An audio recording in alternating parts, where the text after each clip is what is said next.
Test 4. This is the IELTS listening test. You will hear a number of different recordings, and you will have to answer questions on what you hear. There will be time for you to read the instructions and questions, and you will have a chance to check your work. All the recordings will be played once only. The test is in 4 parts. At the end of the test, you will be given 10 minutes to transfer your answers to the answer sheet. Now turn to part 1. Part 1. You will hear a student from overseas phoning the student accommodation office of a college in the UK for some information. First, you have some time to look at questions 1 to 4.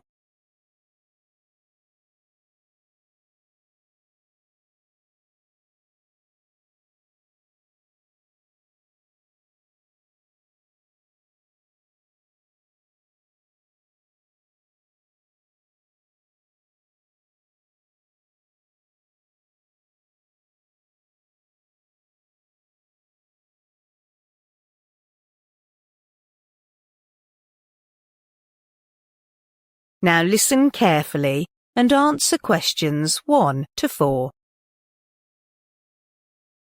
College Accommodation Office, Darren speaking. How may I help you? Oh, good morning. I am starting at the college in September and need to find some accommodation. Right. Well, there is a list of options. The first one is to live on campus, and that'd be a single room. How much would that cost? Well, it depends. You'll be expected to cover £3,276 for a standard room for the year. That's just for a room with a wash basin. And it'll be £3,834 if you want a regular suite equipped with a small bathroom. I see. That's a bit over what I expected. It does include heating, which is quite a saving because energy costs can be high these days, especially in winter. Does it include meals as well? No. All our rooms are self-catering now, but there is a shared kitchen on each floor where you can cook if you want to. Or there are plenty of places to eat out on campus. OK. And you mentioned that is the price for the whole year? Well, you pay annually, but actually it's just for 36 weeks. It doesn't include holidays. You'll have to vacate the room then. Oh, I need somewhere for the holidays. It'll be a long way home and the flights are too expensive. Well, there is another option. Several families who work at the college or have children studying here offer overseas students a room in their homes. Oh, tell me about it. We call this arrangement Home Welcome, and we've still got a few places left at the moment. You pay £150 per week, and that includes breakfast, a packed lunch and dinner, as well as heating. Is there a contract? Do you have to stay for the whole year? No, it's flexible. It sounds perfect, but I'm not sure. I want to be a little more independent. Before you hear the rest of the conversation, you have some time to look at questions 5 to 10.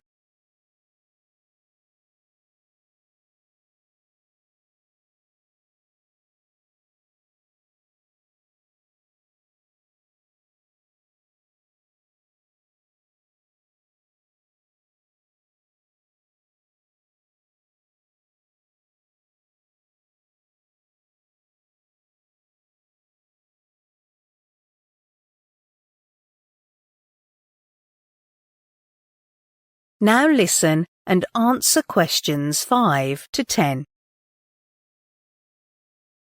Is there somewhere available off campus? Yes, you can rent a property in town privately. You might want to rent a room in a shared house. You'd have a room and a shared kitchen and bathroom with other tenants. What about if I don't want to share? you can get what we call a studio. They are often relatively small, but they'll have everything you need. Right. How much would those two options be? Well, prices vary depending on which part of the town the property is in. Generally speaking, the cheapest is around £275 a month for each student. Oh, that's not too bad. Yes, but it can also be up to £490, and you still have to pay all your other bills. What sort of amount would I be looking at for those? Last year, students were paying on average about £43 per month for gas and electricity. This year, it would probably be somewhere in the region of £48. That's a lot.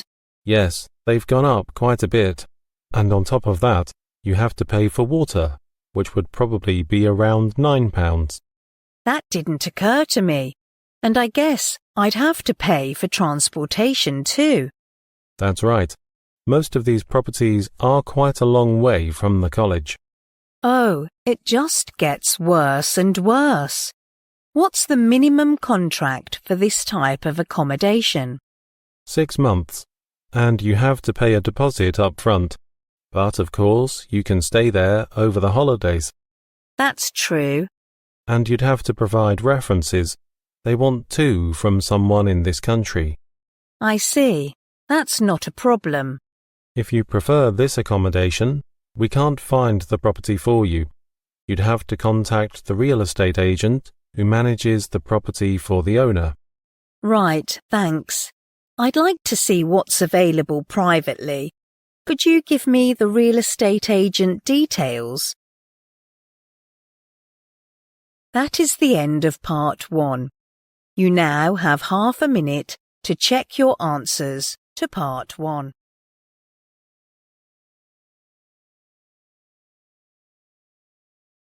Part 2.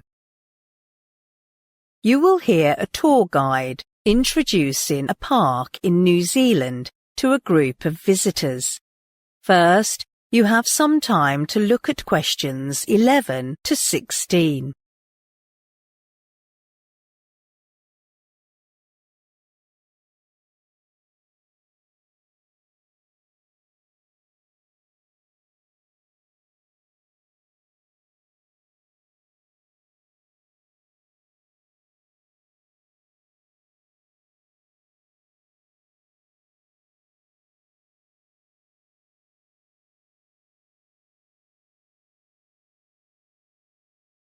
Now listen carefully and answer questions 11 to 16. Welcome to our lovely tour around Hobson Park. Visible from much of Auckland, this is a widely recognised local landmark. I hope you'll enjoy your stay here. But first, let me briefly introduce its history to you before we stroll around the park. Hobson Park is located on an island that used to be a volcano, which emerged just 600 years ago. You can still enjoy the breathtaking views of a nearby lake today. The lava flow at the end of Takapuna Beach enveloped a kauri forest. It is known to be New Zealand's only example of a fossil forest preserved in a lava flow. Actually, Hobson Park was named after William Hobson, a British captain and also the first governor of New Zealand. At the time, the British were making plans to claim New Zealand as a colony to ensure their trade interest. War broke out between Maori troops and government forces. After years of revolt, 2 Maori chiefs were invited to the island to restore peace. They signed a treaty and shook hands with Governor Hobson. While local tribes started to celebrate their success, the 2 Maori chiefs didn't stop promoting Maori self-determination in meetings and correspondence with the government. In 1840, Hobson chose Auckland as the site for his capital. The same year, plans for founding Hobson Park were initiated, but it was in 1842 that the park was actually created and officially opened to the public. As you can see, The park is immense. It is comprised of many natural wonders as well as artificial features. Just a few 100 meters away, there is a duck pond where you can observe the waterbirds, including some rare breeds. But remember to keep a distance from them and refrain from feeding them. Across the iron bridge, you'll get to formal gardens used for experiments on breeding local wild species. If you keep roaming down the trail, you'll see the old residence of Maori people forming a small village. These houses are full of local paintings, sculptures, and artifacts, all donated by the city council to showcase the history and culture of Maori people living there. And these are not something you'll stumble upon in a regular museum. Oh, and don't forget to visit the Temperate House. It's only a 10-minute walk away from the duck pond. It accommodates a whole range of wild plants from around the country. But what makes it unique is the forest of kauri trees, a native species to New Zealand. However, the kauri tree population was threatened by the spread of kauri dieback disease and is now under the protection of the Department of Conservation. Before you hear the rest of the talk, you have some time to look at questions 17 to 20.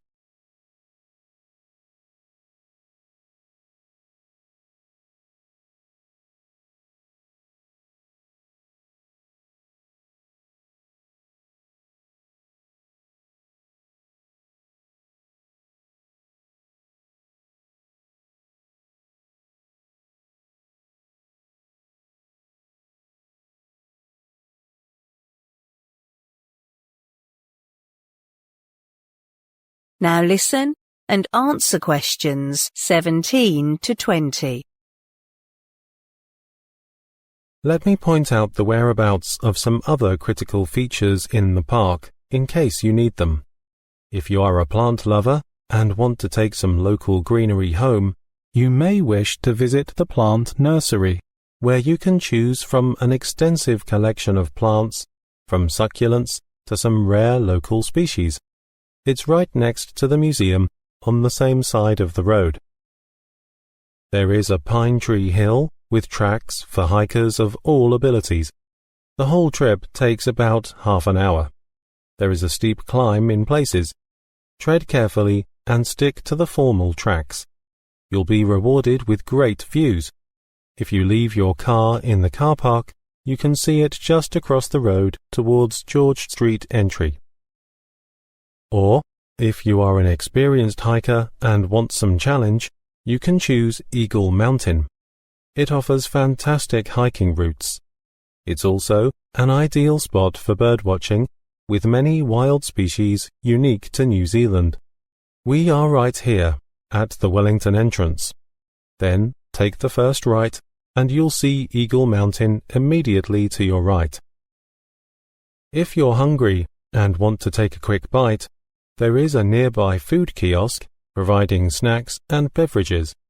Start from the Wellington entrance, take the first left, keep walking down the road, and after the junction, where it meets a road connecting the George Street entry, you'll see it on your right.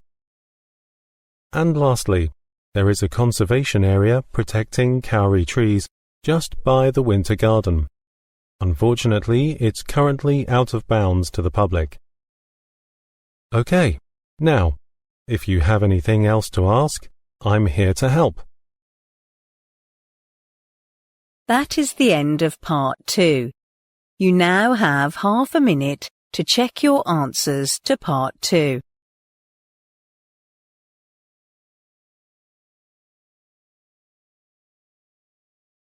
Part 3. You will hear two students called Shona and Peter discussing their internship options. First, you have some time to look at questions 21 to 25.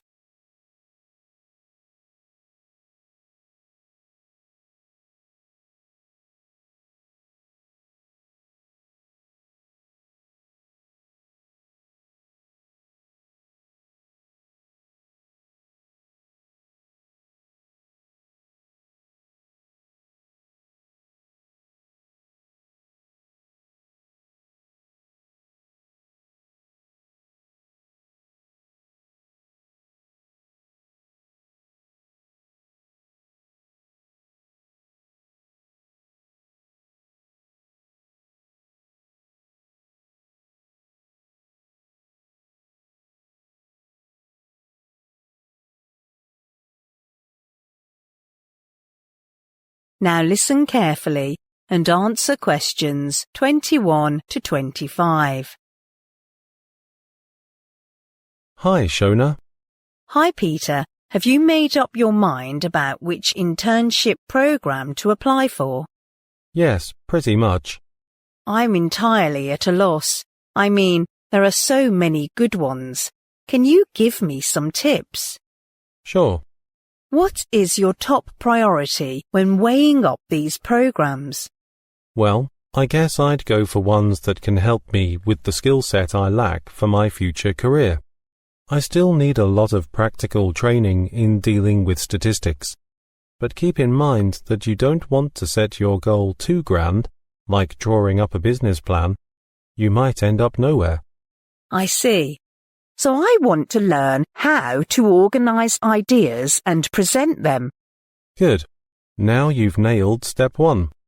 Now what? You must also consider your strengths for a suitable internship program. Otherwise, you might get rejected or end up with one that you are incapable of doing. But I have no idea what I'm good at. Communicate with people around you or whom you've worked with. That's what I did. I thought I was a good team leader, but many people I've worked with for various projects mentioned something else. They admire that I could work around the clock to finish projects on time. And indeed, I'm more focused and perform better when I'm pushed for time. Good point. So what do you plan to do next? I'll visit the careers officer to help me with the school application form. You know, the one we have to submit before applying to companies. But it is unnecessary to fill it in. It's only optional. Really? I'm glad I heard from you. Then I'll ask the careers officer to look at my personal statement and give me some tips on polishing it up. Don't you need help with your CV? No, I'm good. I have already learned to write it in class. That's good. So what kind of company did you choose? I've decided to apply for an IT company. Why is that? Well, even though I've learned how the IT industry developed in the past from different lectures, I know nothing about its latest trends. I'm prepared to work in an IT company and fill in the information gap. I see. What do you plan to do next term? I think I'll stick to most of the optional modules I've chosen, but regarding the language sessions, I'm doing poorly in Japanese. I'd better drop it before wasting more time. I think I'll learn Spanish instead. Oh, I learned Spanish for a year. I think you'll find it interesting. Before you hear the rest of the conversation, you have some time to look at questions 26 to 30.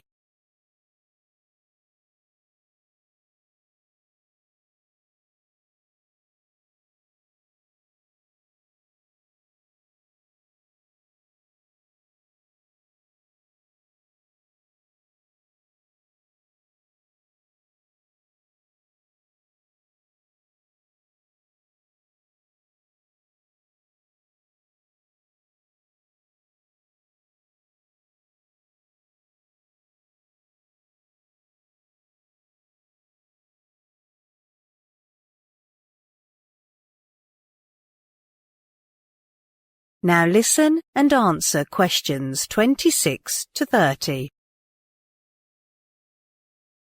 Do you know what job opportunities these companies offer interns? I've searched online and browsed some of the schemes. Do you know SAIC? Yes, I heard they offer internship positions dealing with customer interaction management, but I'm not quite sure what that means. Well, the position offers the chance to become fully aware of customer value and keep in touch with customers to keep them highly engaged and satisfied. These include activities such as PR, communications, marketing, and customer service. Sounds like loads of work to do. What about Gemini Technologies? It's an IT consulting company. Although many employees say it's stressful working there, I want to apply for this one. Why is that? Actually, the company provides service to improve software architecture. But that's pretty demanding, as a team of software engineers has to provide detailed analysis and suggestions for required changes before the deadline. As an observer and participant of a particular project, an intern can learn how to work to a strict deadline. That's not my area of expertise, but I'm sure you'll excel at this. I certainly do hope so. Have you checked out Deloitte? Of course, that's a renowned accounting firm, and thus its internships offer excellent learning experiences in this regard. You know, things like examining a company's financial statements, the income statement, balance sheet, and cash flow statement. I want to give it a try, but I might get rejected, so I need a backup plan. Have you read anything about Kearney? Yes, it is another consulting firm. It provides opportunities to reach out to other business partners and pay attention to networking. Well, that sounds interesting. I'm thinking about Vortex, but I haven't got anything useful from its website. I worked there last summer. It's an international company with headquarters in Spain, so most of the managers here speak Spanish. Thanks to the internship experience, I became fluent in it. Right, that's not for me. That is the end of part 3. You now have half a minute to check your answers to part 3. Part 4. You will hear part of a lecture about a Japanese museum comprised mainly of underground space. First, you have some time to look at questions 31 to 40.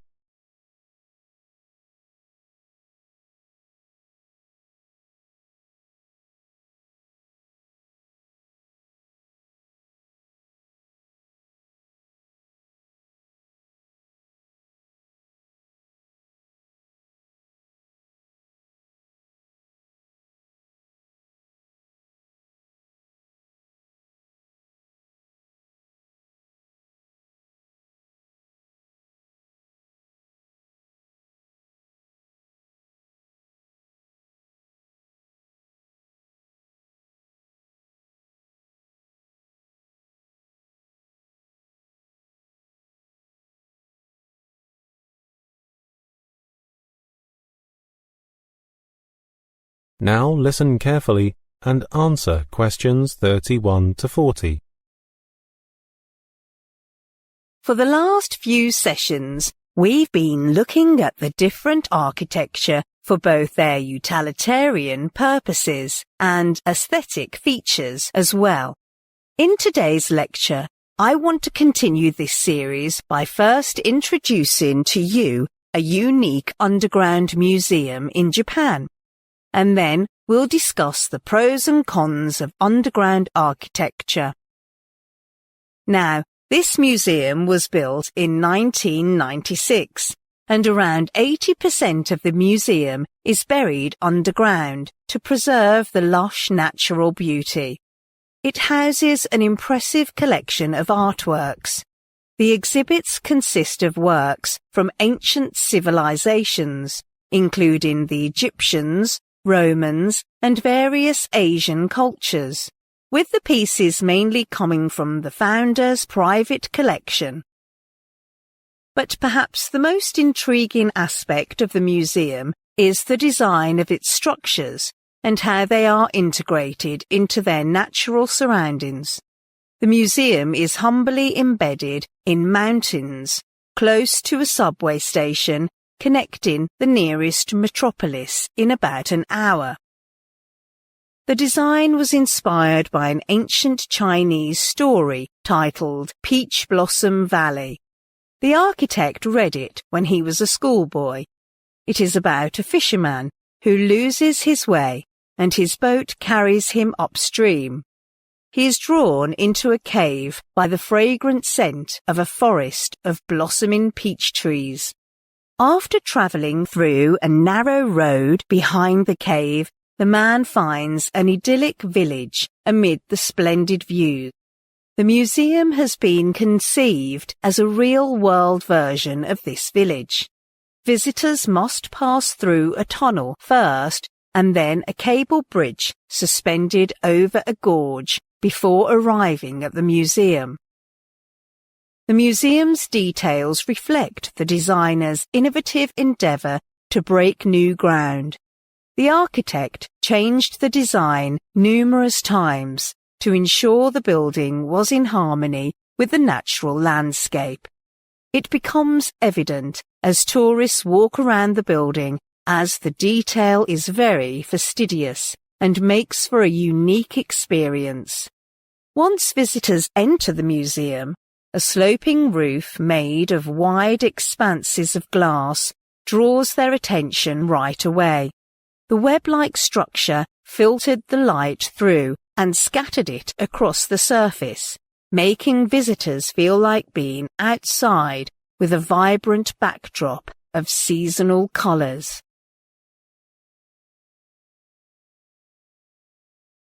It is now clear that underground buildings have many advantages over traditional above-ground houses, and many architects are looking into the possibilities of this type of subsurface structure.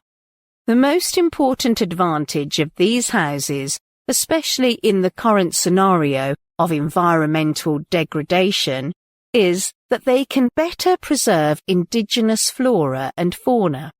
But the advantages of underground architecture go beyond that. For one thing, the earth surrounding the homes absorbs noise and thus provides natural soundproofing, creating a quiet living space with privacy. Choosing an underground house will be peaceful and calming, even in a noisy region. Moreover, there is less part of underground houses that can catch fire. For the most part, wood is no longer needed for building a home underground. The concrete foundations and metal structures of these homes all ensure good fireproofing. Now, underground houses also have the potential to save energy in the long run, as they can tap the Earth's heating or cooling power. The Earth's temperature doesn't vary as much as the temperature of the air outside. It ensures that even though the climate outside fluctuates between extremes, the conditions inside the subterranean homes remain more or less stable. However, there are also concerns over earth-sheltered homes. There may be a psychological adjustment needed for a person shifting from a traditional above-ground house to an underground house. Many people feel there is insufficient space in underground buildings, but in fact, these people also admit that they often visit shopping centres located in the basement and did not feel claustrophobic. In addition, underground houses cannot be built in regions experiencing flooding due to their unique geographical location. And even for areas that are suited for underground structures, drainage should be planned carefully to prevent moisture retention. While the advantages far outnumber their drawbacks, it may be a good idea to wait a little longer for these houses to come mainstream. That is the end of part 4. You now have 1 minute to check your answers to part 4.